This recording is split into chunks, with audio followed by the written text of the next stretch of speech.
नमस्कार दोस्तों, जय हिंद जय भारत। ऐसे में रशिया के द्वारा तैयार किया गया ऐसा इकलौता पहली फिफ्थ जेन सुखोई Su-57 क्या अमेरिका के द्वारा तैयार किया गया ऐसा पहली फिफ्थ जेन फाइटर को टक्कर दे सकेगा? तो दोस्तों, जब इस तरीके का सवाल पैदा होती है तो उसी दौरान हम लोगों को ये क्लियर करना चाहिए कि इन दोनों फाइटर जेट क्या अपने अपने देश के लिए सही है और इनकी पहली उड़ान कब हुई है और ये क्या अपने अपनी तरीके से क्या दूसरी फाइटर की बराबरी कर सकेगी। तो चलिए दोस्तों, वीडियो को शुरू करते हैं और हम लोग समझते हैं। सबसे पहले बात करते हैं रशियन सुखोई Su-57 की। रशियन मेड सुखोई Su-57 को रशिया की एक स्वदेशी कंपनी सुखोई डिजाइन ग्रुप के द्वारा बनाया गया ऐसा इकलौता रशियन मेड पहली फिफ्थ जेन फाइटर है। ये एक twin engine all weather stealth tactical multirole fighter aircraft है। इनकी उड़ान 2010 को देखने मिला, जो आज से लगभग 13 साल पहले इनकी पहली उड़ान सफलता मिली है। इसके साथ इनकी प्रोडक्शन लाइन में लगभग 21 से ज्यादा फाइटर जेट को बनाया गया है। तो इसी के साथ बात करते हैं F-22 रैप्टर की। F-22 रैप्टर भले ही अमेरिका की नहीं, ये दुनिया के लिए पहली फिफ्थ जेन फाइटर का रोल अदा करता है। इस फाइटर को लॉकहीड मार्टिन एरोनॉटिक्स और Boeing defence and present security के द्वारा बनाया गया ऐसा अमेरिका की पहली फिफ्थ जेन फाइटर है, जिनकी पहली उड़ान आज से लगभग 26 साल पहले हुई है 1997 पर। तो आप लोग सोच सकते हो कि इस फाइटर जेट कब आई है, जहां पर भारत के पास उस टाइम आज से 26 साल पहले 4th जनरेशन का फाइटर जेट हम बाहर से खरीद कर लेकर आते थे। उसी दौरान में कहीं ना कहीं अमेरिका ने अपनी जो 5th जनरेशन फाइटर है उनकी पहली उड़ान को भरा है। तो दोस्तों, आप लोगों ने देख लिया कि F-22 रैप्टर और सुखोई Su-57 कहाँ की फाइटर है और ये किस तरह से बनाया गया है। देखा जाए तो इन दोनों फाइटर की जब कंपेयर किया जाएगा तो उसी दौरान हम लोगों को पता चलेगा कि उनकी स्पेसिफिकेशन की तुलना पर क्या उनकी परफॉर्मेंस है। जैसे F-22 रैप्टर की जो स्पेसिफिकेशन के अंदर उनकी जो आकार है, मतलब उनकी जो लंबाई है वो 18.92 मीटर का होने वाला है।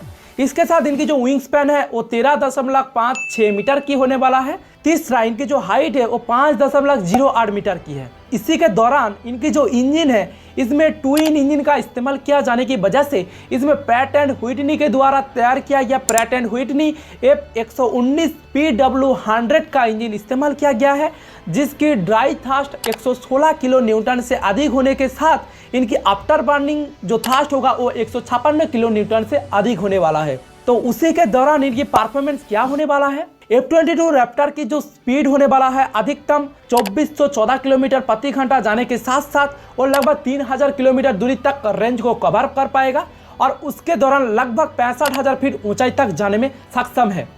इसी के साथ सुखोई Su-57 की स्पेसिफिकेशन की तुलना पर उनकी परफॉर्मेंस की एक बार चर्चा कर लेते हैं। जैसे कि सुखोई Su-57 की जो आकार है, मतलब उनकी जो लंबाई है वो 20.10 मीटर है। दूसरा, इनकी जो विंग स्पैन है वो 14.1 मीटर का है। तीसरा, इनकी जो हाइट है वो 4.6 मीटर का है। इसी के दौरान इनके अंदर जो इंजन इस्तेमाल किया गया है इसमें Saturn AL41F1 after burning turbofan engine को लगाया गया है, जिसके अंदर 2 इंजन लगाने की वजह से इनकी जो एक इंजन का जो ड्राई थ्रस्ट है वो 88.3 किलो न्यूटन होगा। दूसरी तरफ इनकी आफ्टर बर्निंग जो थ्रस्ट होगा वो 147.1 किलो न्यूटन होने वाला है। तो इसी के दौरान सुखोई Su-57 का जो एम्प्टी वेट है वो 18,000 किलोग्राम होने वाला है। और उसी के दौरान इनकी मैक्स टेक ऑफ वेट क्या है ना, इनकी जो मैक्स टेक ऑफ वेट है वो 35,000 किलोग्राम होने वाला है। इसी के तुलना पर क्या उनकी परफॉर्मेंस बेहतर है। जैसे कि सुखोई Su-57 की जो स्पीड है वो 2135 किलोमीटर प्रति घंटा जाने के साथ साथ वो लगभग 3500 किलोमीटर रेंज को कवर कर सकता है एक ही बार में, और इसी के साथ वो लगभग 66,000 फीट ऊंचाई तक जाने में सक्षम है। तो दोस्तों, आप लोगों ने सुन लिया कि F-22 रैप्टर की स्पेसिफिकेशन क्या है और सुखोई Su-57 की स्पेसिफिकेशन क्या है। दोनों फाइटर की एक बार स्पेसिफिकेशन की अंतर कर लेते हैं, छोटी सी अंतर। जैसे कि F-22 रैप्टर की लंबाई महज 18.92 मीटर का होने के साथ इनकी विंग स्पैन 13.56 मीटर होने वाला है। दूसरी तरफ आप सुखोई की तरफ देखते हो तो सुखोई की जो लंबाई है वो 20.1 मीटर का है। दूसरा, इनकी जो विंग स्पैन है वो 14.1 मीटर का है। तो इससे पता चलता है कि F-22 रैप्टर की तुलना पर सुखोई Su-57 लंबाई के मामले में 2 मीटर का बड़ा होने वाला है। दूसरा, विंग स्पैन के मामले में लगभग 1 मीटर से बड़ा होने वाला है। और दूसरी तरफ आप इनकी हाइट के ऊपर गौर करोगे तो आपको पता चलेगा कि F-22 रैप्टर की जहां पर हाइट 5.8 मीटर का होने वाला है, दूसरी तरफ सुखोई की जहां पर 4.6 मीटर का है। इससे पता चलता है कि सुखोई की तुलना पर कहीं ना कहीं F-22 रैप्टर लगभग 1 मीटर का बड़ी हाइट होने वाला है। इसी के साथ इनकी इंजन की एक बार क्वालिफिकेशन देख लेते हैं। जैसे कि दोनों इंजन की जो थ्रस्ट है वो ज़्यादा अंतर नहीं है, लेकिन मैं बताना चाहता हूं जहां पर F-22 रैप्टर के अंदर पैटेंट व्हिटनी F119 की इंजन लगाने की वजह से इनकी जो ड्राई थ्रस्ट है वो 116 किलो न्यूटन होने वाला है, तो उसी दौरान सुखोई के अंदर सैटर्न इंजन को लगाने की वजह से उनकी जो ड्राई थ्रस्ट होगा वो 88.3 किलो न्यूटन होने वाला है। तो इससे कहीं ना कहीं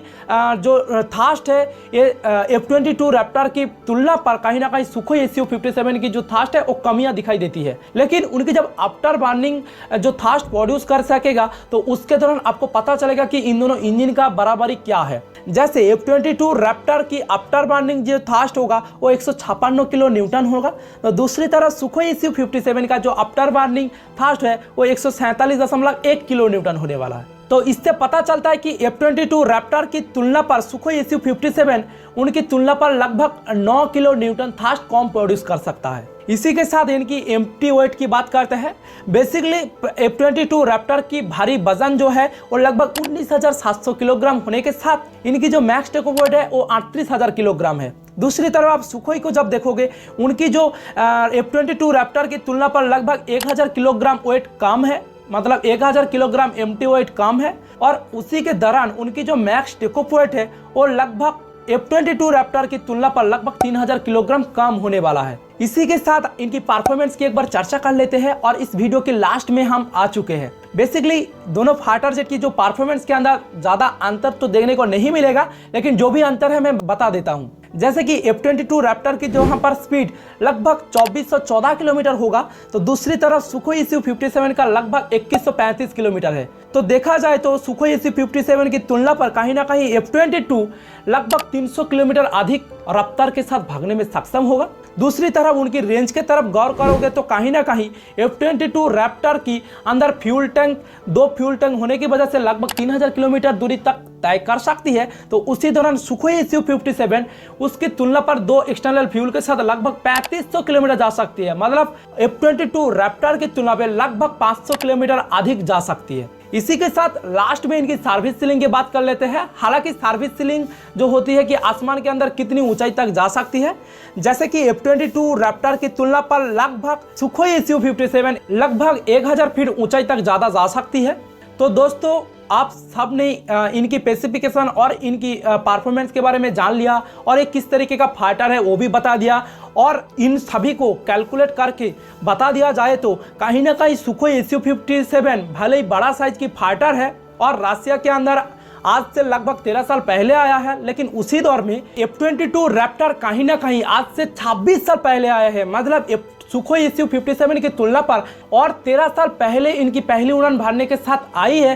तो इससे पता चलता है कि भले ही सुखोई Su-57 बड़ा साइज की फाइटर हो सकती है, लेकिन F-22 रैप्टर उनकी तुलना पर थोड़ा छोटा होने की वजह से फिर भी उनकी जो क्षमता है और उनकी जो कर्मदक्षता है वो कहीं ना कहीं सुखोई Su-57 की तुलना पर बेहतर है। तो चलिए दोस्तों आज के लिए इतना ही, मिलते हैं और एक नया वीडियो में, तब तक के लिए जय हिंद जय भारत।